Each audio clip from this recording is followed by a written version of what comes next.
ሰዎች ሲያዝኑ ለምን እናዝናለን? ሲደሰቱ ወይም ደግሞ ሲስቁ ለምን አብረን እንስቃለን? ይህ የስሜት መጋባት ይባላል ወይም የስሜት መጋራት እንለዋለን። ይህ እንዴት ይፈጠራል? በምን ምክንያት ይፈጠራል? ሳይንሳዊ ምክንያቱስ ምንድን ነው? የሚለውን በዛሬ ርዕስ የምንወያይበት ይሆናል። አብራችን ቆዩ።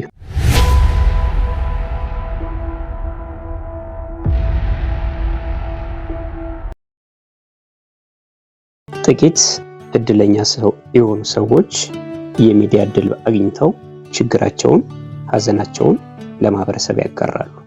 ማህበረሰቡም ጉዳያቸውን ጉዳዩ አድርጎ በሰፊው ይወያይበታል፣ የመፍትሄ ሀሳብ ይሰጣል፣ በቀጥታም ከችግር የሚወጡበትን መንገድ ያመቻቻል። በፊት ሰዎች ሲቸገሩ ጎረቤት፣ አለፍ ሲልም የአካባቢው ላይ ያሉ ሰዎችና ሽማግሌዎች ለችግሩ መፍትሄ ይሰጡ ነበር።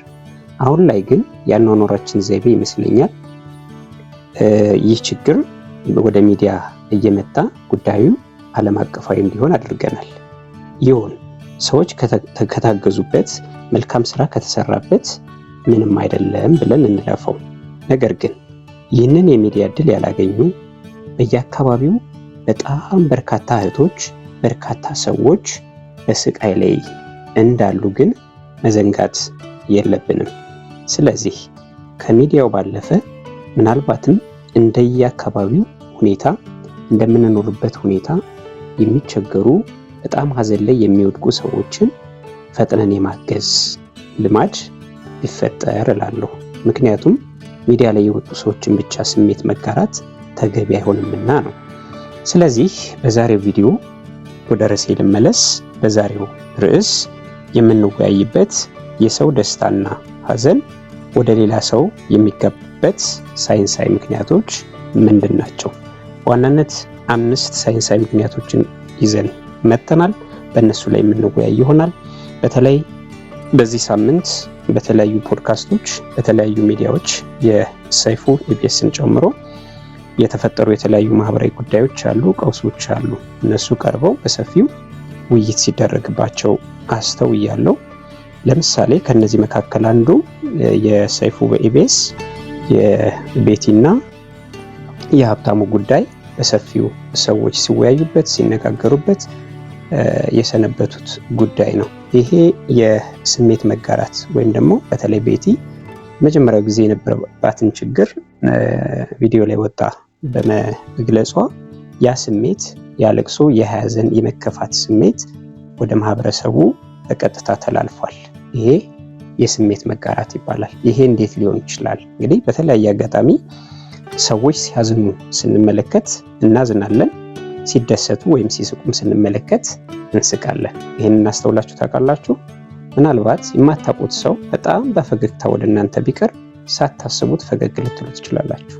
ወይም ደግሞ አንድ ሰው እጅግ በጣም የከፋ ችግር ውስጥ ሆኖ ፊቱን ስትመለከቱት አዝኖ ከሆነ አብራችሁ የምታዝኑበት አይነት እድል ተፈጥሮ የምታዩት ይሆናል። ይሄ እንግዲህ እንዴት ሊሆን ይችላል? እንዲህ አይነት ስሜቶች እንዴት ሊጋቡ፣ እንዴት ሊተላለፉ ይችላሉ የሚለው 5 ወሳኝ ሳይንሳዊ ምክንያቶችን እናነሳለን። እነዚህን ካነሳን በኋላ በተለይ ሰሞኑ ከተፈጠሩ ፖድካስት ላይ ወይም የቴሌቪዥን ጣቢያዎች ላይ ከቀረቡ ችግሮች፣ ስሜቶች መካከል በይበልጥ በየትኛው ሳይንሳዊ ምክንያት እናንተ ስሜታዊ እንደሆናችሁ ወይም ስሜቱን እንደተጋራችሁ ኮሜንት ላይ ሀሳባችሁን ታካፍሉኛላችሁ ብዬ አስባለሁ። ስለዚህ ቀጥታ ወደ ምክንያቶቹ እንግባ። እንደሚታወቀው እንግዲህ የሰው ደስታ እና የሰው ሀዘን ወደ ሌላ ሰው የሚጋባበት ሳይንሳዊ ምክንያቶች ብዙ ቢሆንም ከነሱ መካከል ግን 5 ዋና ምክንያቶችን ይዤ መጥቻለሁ። እነዚህ ምንድናቸው? በቅደም ተከተል እንመልከት። የሰው ልጅ ማህበራዊ ፍጡር ነው። እንደሚታወቀው ሰው ማህበራዊ ፍጡር ነው። በመሆኑም የስሜት መጋባት የሚባለው ወይም ደግሞ የአንዱ ደስታና የአንድ ሰው ሀዘን ወደ ሌላው የመተላለፍ ሂደት በተፈጥሮ የተሰጠ ልዩ ባህሪ ነው። ይሄ ማንም ያልተሰጠው ለሰው ልጅ የተሰጠ ልዩ ባህሪ ከሆኑት መካከል አንዱ ነው። የሌላን ሰው ስሜት የራሴ ማድረግ፣ የሌላ ሰው ደስታ የራሴ ማድረግ ወይም የሌላ ሰው ሀዘን የራሴ ማድረግ፣ ይሄ የስሜት መጋራት፣ የስሜት መጋባት፣ መተላለፍ የምንለው ልዩ ተሰጧችን ነው ማለት ነው። እና ከነዚህ እስቲ ምክንያቶች መካከል በአንደኛ ደረጃነት የምናገኘው ሰው ሲስቅ የምንስቅበት ወይም ሲያዝን የምናዝንበት ምክንያት ወይም ስሜቱን ከምንጋራባቸው ሳይንሳዊ ምክንያቶች መካከል አንደኛው እና የመጀመሪያው በአእምሯችን ውስጥ የሚገኙ ሚረር ኒውሮንስ የሚባሉ ክፍሎች መኖራቸው ነው። ይሄ እንግዲህ በአእምሯችን ውስጥ የሚገኙ እነዚህ ሚረር ኒውሮንስ የተባሉ ነርቮች የሌሎችን ሰዎች እንቅስቃሴ፣ የፊት ገጽታና የስሜት ስንመለከት ወይም ስናይ በተመሳሳይ መልኩ በራሳችን አእምሮ ውስጥ ያንኑ ስሜት እንዲንጸባረቅ እንዲፈጠር የሚያደርጉ የአእምሯችን ክፍሎች ናቸው ማለት ነው። ለምሳሌ ላብራራው። ምሳሌ አንድ ሰው በደስታ ሲስቅ ስንመለከት ወይም በሐዘን ሲሰቃይ ስንመለከት አእምሯችን ያንን ሁኔታ እሱ ራሱ በዛ ችግር ውስጥ ወይም በዛ ደስታ ውስጥ እያለፈበት እንደሆነ አድርጎ ተመሳሳይ የነርቭ ንቃት እንዲፈጠር ያደርጋል ማለት ነው። ይሄ ማን ስራ ነው? የመጀመሪያ የጠቀስነው ሚረር ኒውሮንስ ብለን የምንጠራቸው ማለት ነው። ይሄ አንዱ ምክንያት ነው። ሁለተኛው ምክንያት ባለማወቅ የሚደረግ የሰውነት እንቅስቃሴ ምሳሌነት አለ። ይሄ አንኮንሲሽየስሊ የምንፈጽመው ማለት ነው። ይሄ በሁለተኛ ደረጃ የሚጠቀስ ነው። እንዴት ነው? ሰዎች አብረዋቸው ካሉ ሰዎች ጋር ሳያውቁት የሰውነት እንቅስቃሴያቸውን፣ የፊት ገጽታቸውንና የድምፅ ቃናቸውን የመኮረጅ ወይም ተፈጥሯዊ ባህሪ አላቸው። የመኮረጅ ይሄ በተደጋጋሚ ጊዜ የሚከሰት ነው። ድምፅ የማመሳሰል፣ የፊት ገጽታ የማመሳሰል ሆን ብለን አይደለም፣ ግን ሳናቀው በተላምዶ እንዲህ አይነት ነገሮች የምናስተናግድባቸው መንገዶች አሉ። ስለዚህ ሁለተኛው ይሄ አንኮንሲሽየስሊ የምንፈጽመው ባለማወቅ የሚደረግ የሰውነት ገጽታ እንቅስቃሴ ማለት ነው። በምሳሌ እናንሳ። አንድ ሰው ፈገግ ሲል ሳናስበው ፈገግ ልንል እንችላለን። ወይም ደግሞ የሐዘን ፊት ገጽታ ሲያሳይ ስንመለከት ያንን ፊት እኛ ላይም እንዲሁ ፊታችንን የማኮማተር ወይም ደግሞ ሐዘን ላይ የመሆን ነገር ይታያል። ይሄ እንግዲህ አንኮንሲሽየስሊ ወይም ደግሞ ሆን ተብሎ ሳይሆን ባለማወቅ የሚደረግ ማለት ነው። ይሄ የተለመደ ይመስለኛል ብዙዎቻችን ላይ የሚከሰት ነው። ሶስተኛው የሆርሞኖች እና የነርቭ አስተላለፊዎች መለቀቅ ነው በሰውነታችን ውስጥ። እንግዲህ ሆርሞኖች መመንጨት፣ እነዚህ በደም ውስጥ መቀላቀል ማለት ነው። ይሄ እንዴት ነው?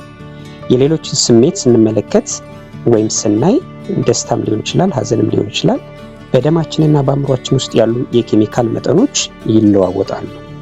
የሚመነጫለ፣ የሚቀንሳለ፣ የሚጨምራለ። እንዴት ነው? ምሳሌ እንመልከት።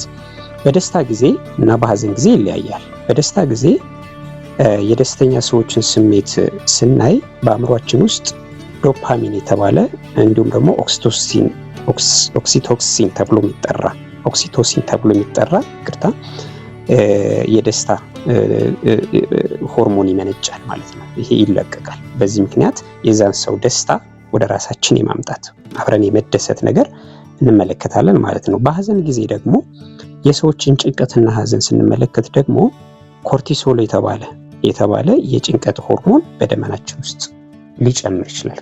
ሆርሞኑ አለ፣ ግን መጠኑ ከፍ ሲል አብሮ የመጨነቅ የማዘን ነገር እንዲፈጠር ያደርጋል ማለት ነው።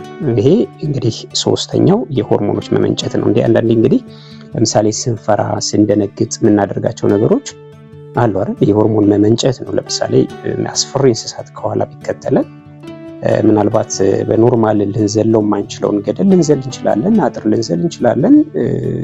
ይሄ ከሆርሞን ጋር በተያያዘ የሚፈጠር ስትሬንግዝ አለ፣ የሚፈጠር አቅም አለ እና ሶስተኛው ምክንያት ይሄ ነው፣ ለስሜት መጋራት። አራተኛው ተፈጥሯዊ የርህራሄ አቅም ነው። ይሄ እንግዲህ ኢምፓቲ ብለን የምንጠራውን ክፍል ነው ማለት ነው። ይሄ ሰው በሰውነቱ ብቻ የተሰጠው ማለት ነው። ተፈጥሯዊ የርህራሄ አቅም አለ። ሰዎች አዝነው ስንመለከት በነሱ ጫማ ውስጥ በነሱ ሐዘን ውስጥ ራሳችንን የማስገባት ነገር፣ የመራራት የማዘን ነገር ማለት ነው። ይሄ ሌላኛው እንግዲህ የሰው ልጅ ስሜት ነው። የሰው ልጅ አእምሮ የሌሎችን ህመም፣ የሌሎችን ቁስል፣ የሌሎችን ደስታ የመጋራት ተፈጥሯዊ መዋቅር አለው። የአእምሯችን በተለይ ይሄ አንቴሪየር ሲንጉሌት ኮርቴክስ ተብሎ የሚጠራውና ኢንሱላ ተብሎ የሚጠራው የአእምሯችን ክፍሎች የራሳችን ስሜት በሚያስተናግዱበት መንገድ የሌሎችንም ስሜት ያስተናግዳሉ።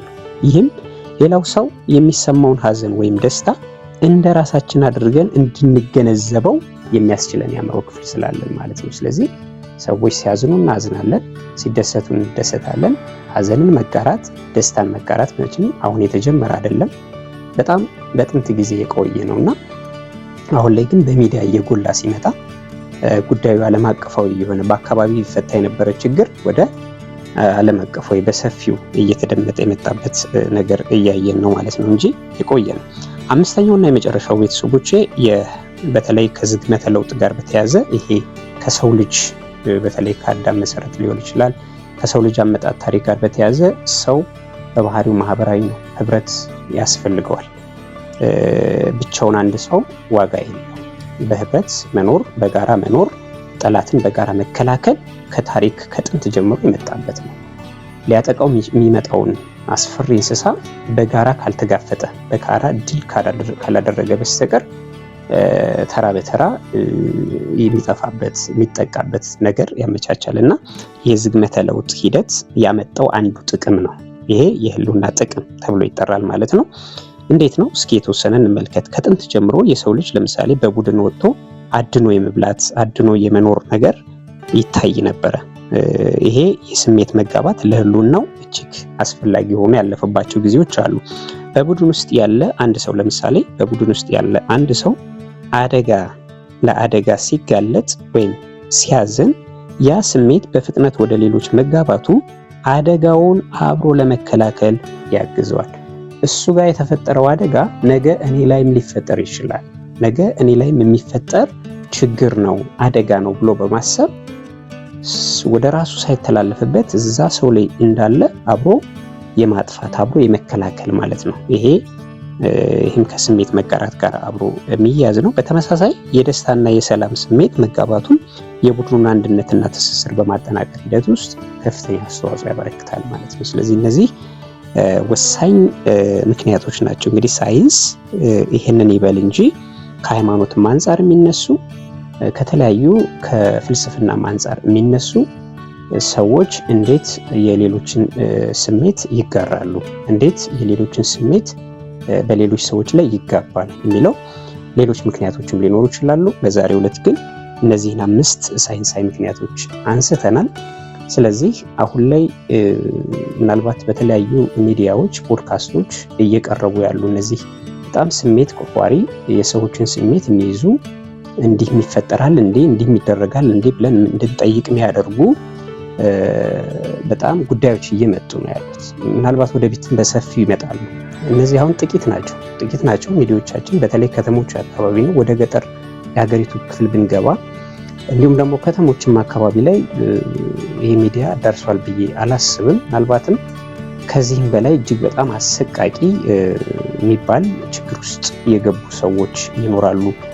በእንደዚህ አይነት ችግር ውስጥም ሰው ያልፋል እንዴ አልፎ በህይወት ይኖራል እንዴ ብለን እንድንጠይቅ እንኳን የሚያደርጉ ችግሮችን ያለፉ በርካታ ሰዎችን ስለምናውቅ ያ ጉዳይ ግን ወደ ሚዲያ ስላልመጣ ማህበረሰቡ ያልተጋራቸው ጉዳዮች ናቸው ማለት ነውና አንዳንድ ጊዜ እንዲህ አይነት ነገሮች ሲፈጠሩ የዚች ዓለም ገጽታ ነው። ምንም ማድረግ አይቻልም። ሀዘን ደስታ እስካለ ድረስ ሀዘን ይኖራል፣ መሳቅ እስካለ ድረስ ማልቀስ ይኖራል። እንደዚህ ነው የዓለም ገጽታ በተቃርኖ የተሞላ መሆኑን ያው መረዳት ግድ ይላል። ነገር ግን እየተሰሩ ያሉ ነገሮች በተለይ አሁን ሰይፉ ላይ በተለያየ ጊዜ እነዚህ ልጆች አሁን ወጣቶች ናቸው፣ ሁለቱም በጣም ወጣቶች ናቸው፣ ተስፋ ያላቸው ናቸው። በድምጽ በጣም እንደዚህ ሶሻል ሚዲያ ላይ እንኳን ይንቀሳቀሱ አይደለም ራሳቸውን መቻል ለሌላ መትረፍ የሚችሉ ልጆች ናቸው። ነገር ግን በሁለቱም እንዲህ ያለ መግባባት ነገር ተፈጥሮ ነበር። እሱን ፈቶ ስሜትን ተጋርቶ ልጆቹን ከእንደዚህ አይነት ስሜት አውጥቶ ለተሻለ ህይወት ማብቃት ምናልባት እነዚህ ልጆች ነገ በጣም በርካታ ሰዎችን የሚያግዙ ይሆናሉ ብዬ አስባለሁ። ስለዚህ መልካም ነገር ነው፣ ጥሩ ነገር ነው፣ ደስ የሚል ነገር ነው ብዬ አስባለሁ። እንዳልኳችሁ ምናልባት አሁን ከተነሱት ሳይንሳዊ ምክንያቶች መካከል የቤቲና የሀብታሙ ጉዳይ የሰይፉ ላይ የቀረቡት ሰዎች ጉዳይ ወደ እናንተ ስሜቱ የተጋባው በተለይ የቤቲ መጀመሪያ አካባቢ የለቀቀችው ቪዲዮ ወደ እናንተ የተጋባው በየትኛው ምክንያት ነው ብላችሁ ታስባላችሁ? ሀሳባችሁን ኮሜንት ላይ አስፍሩ። ዛሬው ጨርሻለሁ። አመሰግናለሁ። ቪዲዮን ከወደዳችሁት ላይክ አድርጉት፣ እንዲሁም ሰብስክራይብ እያደረጋችሁ ቤተሰብ ሁኑ። አመሰግናለሁ። በሌላ ቪዲዮ እንገናኛለን። ታንክ ዩ ሶ ማች